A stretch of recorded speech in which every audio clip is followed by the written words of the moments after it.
we got more and more information coming out in regards to Kawhi Leonard and Aspiration, which if the NBA finds this, it's going to be a little bit ugly. We're talking about that, plus updates on EuroBasket and Luka Dončić getting eliminated. But it's some positive things the Lakers fans can take away from it. We're going to talk about all that and more right after this. Welcome to the number one place for your daily basketball news and analysis, NBA Central. What's going on, basketball fans? Welcome to another episode of NBA Central, your number one spot for everything basketball related. I'm the host there, Hayes, but more importantly, you guys can follow the channel at NBA Central Pod on every social media platform we happen to be on. With that said, let's go ahead and get into the conversation for today. And Pablo Torre has even more information in regards to Kawhi Leonard. I don't know if this is the smoking gun or not. The NBA is going to do their own internal investigation, but this isn't looking good right now. A new report from Pablo Torre has alleged that Dennis Wong paid Aspiration almost $2 million days before they sent a payment of $1.9 million or $1.75 million to Kawhi Leonard. The levels of this just keep getting deeper and deeper. Not only have we had Steve Ballmer now also being involved in this. Initially, we now hear that Steve Ballmer, who had invested $50 million in the now bankrupt company in Aspiration. Now we also have that another Clippers owner, and Dennis Wong, also contributed to it as well. And this is just raising more and more questions around what's it look like going on. Dennis Wong is a minority owner with the Los Angeles Clippers, and now he has direct ties to what's going on with Aspiration as well. This is even more evidence that the NBA is going to have to review and look at, that it's kind of ugly when it all comes down to this. Like the levels of this. Now you can make a conversation around it being just Steve Ballmer. He's somebody who has investments in a lot of different companies. Maybe you can try to write that off, right? Now it comes out that the minority owner invested $1.99 million right before Kawhi Leonard's $1.75 million no-show payday, which was running late, was made to him. And then on top of that, right, it's just funny. It's crazy when it comes down to. So Pablo keeps uncovering more and more to this. Also, the Clippers minority owner, when they made that $1.99 million, basically $2 million payment, 9 days later, Kawhi Leonard got paid after a payment was late that was being made to him. So this really does seem like at this point that there was not only an understanding by Steve Ballmer, Kawhi, and his agent, but that other Clippers minority owners could have also been involved in this when it comes down to it. The payment was made to Kawhi Leonard on December 15th, 2022. By this time in that the Aspiration already was in financial trouble, and it laid off 20% of the staff on the same day the payment was made on top of all of that. So this just seems like right now, this is getting more and more concerning, and it's looking more and more like there is some funny business going on. If anybody even held out any last shreds of doubt that there was something funny going on with all of this, when it first came out, and Pablo Torre, who stood by his reporting ever since it's come out, and even so much so that when people were throwing doubt on it, he said, hey, those people are going to have egg on their face when this is all, this all comes out and the NBA does their own investigation. So we shall now see. Pablo Torre himself said this. So the game is this a smoking gun? I don't know how much you need in podcast court or frankly others.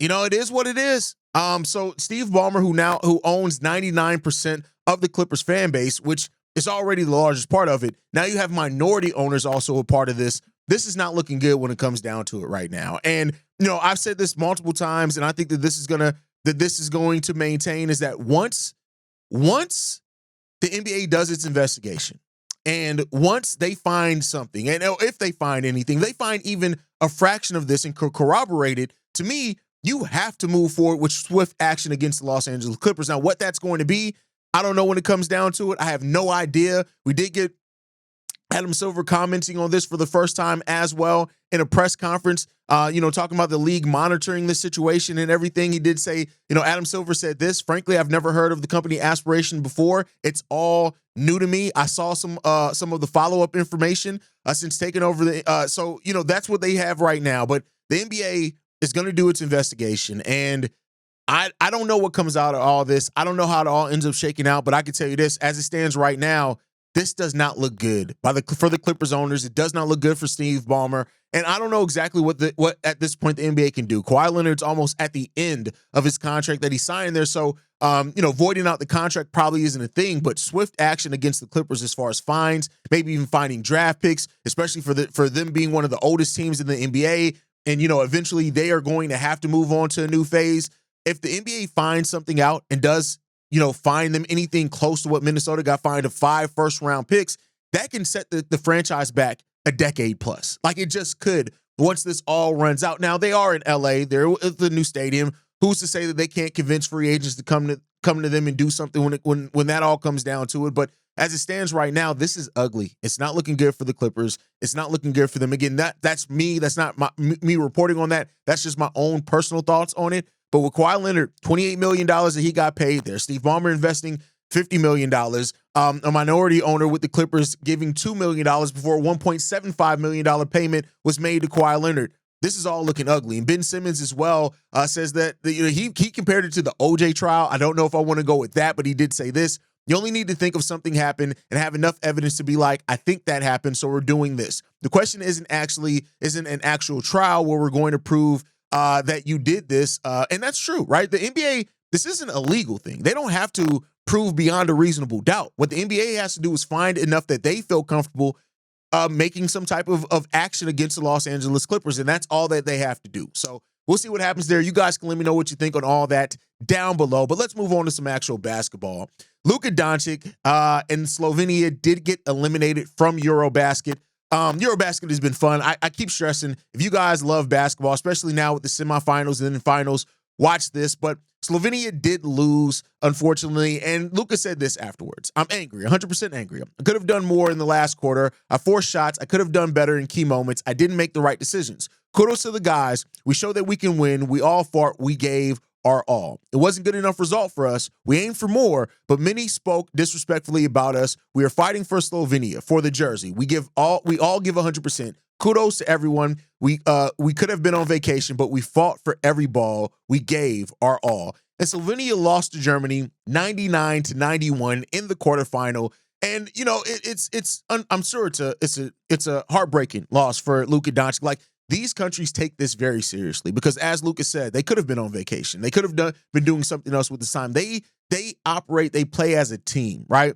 And so Slovenia going down to Germany, and it wasn't like Luka played terribly. He didn't, right? And these games have come down to the wire when it comes down to it. And it's been fun games to watch. When you look at Germany and the fact that Franz Wagner, Daniel Theis as well, led them in scoring at 22 and 20 points respectively, but it was a total team effort. They got 13 points from Isaac Bonga, a former NBA player, 12 points for Dennis Schroeder, who's up and down. Like the Germany came out and they gave a really good performance. And for what it's worth, Luka Dončić as well, 36 points that he scored. And he did everything that he really could do in that point. 10 points, 7 assists, almost had a triple-double. And other people stepped up for them as well. Gregor stepped up for them also, but it wasn't the result that they wanted. But that's what it is. Single elimination tournament any given day. But what Lakers fans should be taking away from this is the fact that if you look at it, Luka played some of the best defense that I've ever seen Luka Dončić play. And if now the slimmer down Luka, which we've talked about how him losing some of his power on the offensive side of the ball with losing that weight, but some of the mobility that he's gained now defensively, that helps him stay in front of players in the NBA. Now, keep in mind, EuroBasket is very different ball from NBA basketball. But if anything helps Luka take his game a step up defensively, that does nothing but help the Lakers and in what they're trying to do this season. Now, they're going to need some other players to step up offensively, especially if Luka's going to be giving more effort defensively. But, we'll see what happens there. But this was a Luka Dončić that if you watched how he played today, you saw how that weight going down for him, how that conditioning being a factor for him absolutely helped him be more agile out there and everything. And it didn't seem like he lost much of the power. Now, it was, again, EuroBasket basketball versus NBA basketball. But overall, I think you can take a lot of positivity away from this, what this means for Luka and for the Lakers going into next season. And for what it's worth, looking at the EuroBasket, now we're moving into the semifinals. Greece did get a 87-76 victory as well over Lithuania. They get to move on. Shout out to Giannis in that game. Turkey got over Poland 91-77. So it's going to be Turkey and Greece tomorrow going down at 2 p.m. Eastern time, I believe is going to be the time there. So stay tuned for that one. And then you also have Germany versus Finland as those two teams move on into the semifinals as well. Finland got a 93 victory themselves over Georgia. 93-79 victory over Georgia. That was another fun game to watch. And so now you get to watch these four teams go to battle going down tomorrow. It's going to be really fun to watch when that all comes down to it. Make sure you guys stay in tune. Go download the Courtside 1891 app. That's where you can watch all the EuroBasket, even though I know some of y'all streaming it illegally. No judgment. I ain't the feds. I ain't going to tell on y'all. But so that's what we got there. We'll see what happens when it all comes down to this and how this factors in, man. But EuroBasket is really fun. Lakers fans, I'm sure, are excited about seeing the new look Luka and what that means for him. And we'll see what happens with all this, man. But a lot of things going on around the NBA. We're getting closer and closer to Media Day, which then means training camp is opening shortly thereafter that. This is going to be a fun season in the NBA, I think. And I think we could probably see a lot of movement around the NBA as well. But you guys can let me know what you guys think on everything when it comes down to that. One last topic before we get out of here, right? It seems like right now there are some veterans that are willing to sign with the Golden State Warriors. And we've heard this before, that there are veterans that are waiting to sign with the Golden State Warriors, and they're waiting for some clarity. And the thing that's holding it up is Jonathan Kuminga in his situation. As it stands right now, Al Horford, Monty Poole, Al Horford, this came from Monty Poole. Al Horford, Malcolm Brogdon, and others are potentially waiting to sign with the Golden State Warriors. But as things stand right now, things are held up. And with Cam Thomas having the 1-year, $6 million qualifying offer, Josh Giddey getting his 4-year, $100 million contract from the Golden State Warriors, it seems like as it stands right now that people are just waiting for what's going on, and that the stalemate between Kuminga and the Warriors are holding up the rest of their offseason. Keep in mind, they have a lot of roster spots that they still need to fill, and part of the reason they have not been able to do that is this deal with Jonathan Kuminga. And I do think pressure is going to mount, and whether that's the pressure that the Warriors feel to get this done so that Al Horford can go ahead and sign with that team. Again, Al Horford is a little bit up there, long in tooth for sure, but that really matches with what we have going on with this team. But as it stands right now, Al Horford, Malcolm Brogdon, DeAnthony Melton, right now all remain as teams that are linked to Golden State. They've been linked to Golden State since July, and reportedly are waiting. Now, Al Horford's also been weighing the potential of retiring, and so as this continues to go on, you could risk that happening for you as well. So let me know what you guys think on that. Jonathan Kuminga is still holding up things for the Golden State Warriors, and the Warriors seemingly having 3 veterans to add to this team that can be productive and play different roles for them. But this Kuminga nonsense, I don't want to say it's nonsense, because I think it's fair that Jonathan Kuminga does not want to lose his veto power. He doesn't want to, sign a deal that makes it easy for them to trade and him not to have a say in that with the Golden State Warriors. But this whole saga of what's going on here has led to some frustration, not only between the Warriors and Kuminga, but also the players that could be waiting to sign with the Golden State Warriors. Let me know what you guys think on all that down below. That's my time for today. Make sure you guys are following us at NBA Central Pod. You can send us any feedback, questions, comments, concerns, NBA Central Show at gmail.com. And then lastly, if you want to leave a text message and our voicemail for the mailbag, the number to do so, 773-270-2799. We are the #1 spot for everything basketball related. I'll see you guys on the next one. The next time I feel like making a video, love you guys. Peace, y'all. This has been a presentation of the Breaks Media.